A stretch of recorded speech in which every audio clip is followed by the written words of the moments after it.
আপনি মানুষকে কখনোই ছোট চোখে দেখেন না, কারণ আপনারা যে বানাইছে তারেও কিন্তু সেই বানাইছে। আপনারা যে দুনিয়াতে পাঠাইছে তারেও সেই দুনিয়াতে পাঠাইছে।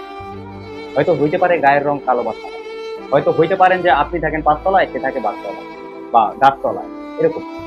মানুষ, সৃষ্টির সেরা জীব হচ্ছে মানুষ। আপনি আজকে পাঁচতলায় থাকবেন দেখা গাছতলায় যারা থাকবে তাদের অবহেলা করবেন, ছোট তারা গরিব দেখা তাদেরকে আপনি অবহেলা করে রাখবেন, তাদের দেখলে আপনি দূর দূর করবেন, গায়েতে গামের গন্ধ আছে। আপনি আপনার পূর্বপুরুষের একটা খবর নিয়ে দেখেন তো, যে আপনি আপনার বাপ দাদার আমলে কি ছিল, কি ছিল, কি ছিল আপনাদের পরিচয়। কেউই জন্ম থেকেই কোটিপতি হয়নি। ঠিক আছে, মানুষ চেষ্টার থেকে সফলতা আছে, চেষ্টার থেকেই সফলতা আছে।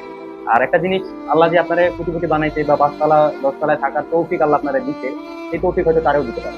আর এমন তৌফিক আপনারা দিতে পারে যে আপনি সকালবেলা পাঁচতলার ভিতরে ঘুমিয়ে আসছিলেন, সুন্দর একটা ড্রয়িং রুমের ভিতরে ছিলেন, 5 স্টার 7 স্টার মানের একটা রুম তৈরি, কিন্তু আপনি সন্ধ্যাবেলা